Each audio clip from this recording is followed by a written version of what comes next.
ওর সাথে হয়েছে, কাল যে আমার সাথে হবে না এই ঘটনাটা, এটা কিন্তু কোনোভাবেই না। কলেজে ভর্তি হতে আসা ছাত্রীর শ্লীলতাহানি ঘটনায় এবার কলেজ ক্যাম্পাসে সিনিয়র দাদাদের দৌরাত্ম্য রুখতে টিএমসিপির ঝান্ডা হাতে আন্দোলনে কলেজের ছাত্রছাত্রীরা।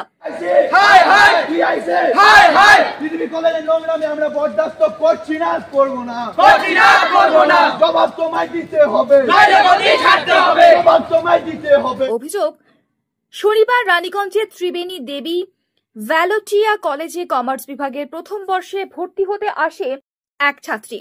আর সে সময় কলেজ ক্যাম্পাসের ভিতরে টাকার বিনিময়ে ভর্তির প্রস্তাব এবং পরে ওই ছাত্রীকে ফুসলিয়ে নির্জন জায়গায় নিয়ে গিয়ে শ্লীলতাহানি করা হয়। ঘটনার কথা ওই ছাত্রী তার বাবা মাকে জানানোর পর কলেজের টিচার ইনচার্জ মিলন মুখার্জির হাতে একটি লিখিত অভিযোগপত্র তুলে দেওয়া হয়। কিন্তু ঘটনার 72 ঘন্টা অতিক্রান্ত হওয়ার পরেও উদাসীন স্থানীয় থানার পুলিশ এবং কলেজ কর্তৃপক্ষ। এমতাবস্থায় কলেজ ক্যাম্পাসের ভিতরে সিনিয়র দাদাদের কৃতকর্মের বিরুদ্ধে সোচ্চার হয়ে এবার টিএমসিপির ঝান্ডা হাতে আন্দোলনে নামলো কলেজের ছাত্রছাত্রীরা। সেকেন্ড ইয়ারে পড়ছি, এবার আজ দেখলাম আমরা যে আমাদের থেকে আরও যারা সিনিয়র 7-8 বছর আগে পাস আউট হয়ে বেরিয়ে গেছে তারাও এখন ওই কলেজ ইউনিয়ন অফিসে আছে। সেই দাদার ক্ষেত্রে একটা মেয়ের সাথে এরকম ঘটনা ঘটার পর এই জন্য আমরা এই আন্দোলনটা চালু করেছি। তো আমরা চাই না যে ওই দাদাগুলো এখনও আমাদের কলেজে উপস্থিত থাকুক। আমরা যে ফার্স্ট ইয়ারের স্টুডেন্ট, সেকেন্ড ইয়ারের স্টুডেন্ট, একটা মেয়ের সাথে হওয়ার পরে আমাদের সমস্ত মেয়ের জীবনে ভয় ঢুকেছে যে আমরা কাউরির কাছেই সেফ না, তাহলে আমরা দাদাদের কাছে কোনো কিছু হেল্প চাইতে গেলেও তাদের কাছে আমাদেরকে হেনস্থা হতে হবে।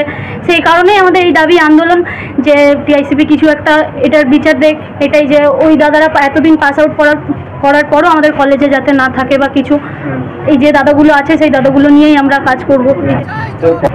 আমাদের দলের লোক, কিন্তু এই জিনিসটা তো আমাদের হাতে নেই যে সেই দাদাগুলোকে আমরা বের করে দেবো বা কিছু, সেটা কলেজ কর্তৃপক্ষ দেখবে যে সেই দাদাগুলো এতদিন ধরে কিসের জন্য আছে। 7-8 বছর পাস আউট হয়ে যাওয়ার পরও এখনো তারা কলেজে কি করছে, এটাই আমাদের দাবি যে 7-8 বছর পেরিয়ে যাওয়ার পর তোমরা কলেজে কি করছো সেটাই কলেজ কর্তৃপক্ষ। আমাদের হাতে কিছু নেই, আমরা সেকেন্ড ইয়ারের স্টুডেন্ট, আমরা থার্ড ইয়ারের পরে গ্র্যাজুয়েশন কমপ্লিট করে বেরিয়ে যাবো, কিন্তু আমাদের পরে আরো যে বুনি ভাই দাদা বোন সবাই আসবে, তারাও কিন্তু এই জিনিসটা শিকার হতেই পারে।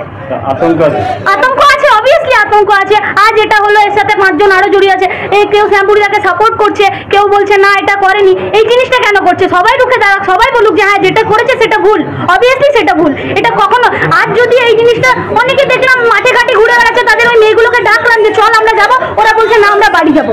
তাহলে কাল মুখে যদি ওদের সাথে এই জিনিসগুলো হয় তখন কি ওরা সেটা মেনে নেবে? কখনোই মেনে নেবে না। তাহলে সেই ক্ষেত্রে তখন এই দাদাগুলোকে বলতে আসবে, কিন্তু আজ এই দাদাগুলো ডাকলো, এই দাদাগুলোর পাশে একবারও এলো না যে না আমরা যাবো না, আমরা ক্লাস করবো। কেউ বলছে আমরা বাড়ি যাবো, কিসের জন্য বলছে?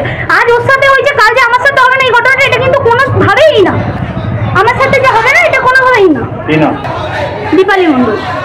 ওই ঘটনার সাথে স্থানীয় বিধায়ক আশ্রিত দুষ্কৃতীরা যুক্ত আছে বলে দাবি করে এদিন স্থানীয় বিজেপি নেতা দেবজিৎ খাঁ জানান, সমস্ত ছেলেদেরই নাম পাবেন, এই শ্যামপুরিকে পাবেন, এই রেহান সাকিবকে পাবেন।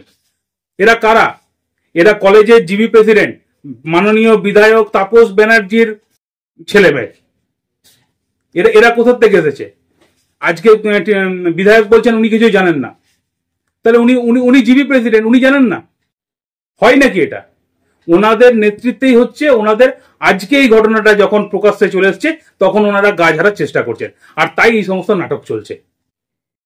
উল্লেখ্য, কলেজ ক্যাম্পাসে বহিরাগত দৌরাত্ম্য রুখতে সোমবার রানীগঞ্জে ডিওয়াইএফআই এবং এসএফআই এর পক্ষ থেকে শহরে একটি মিছিল সংগঠিত করা হয়।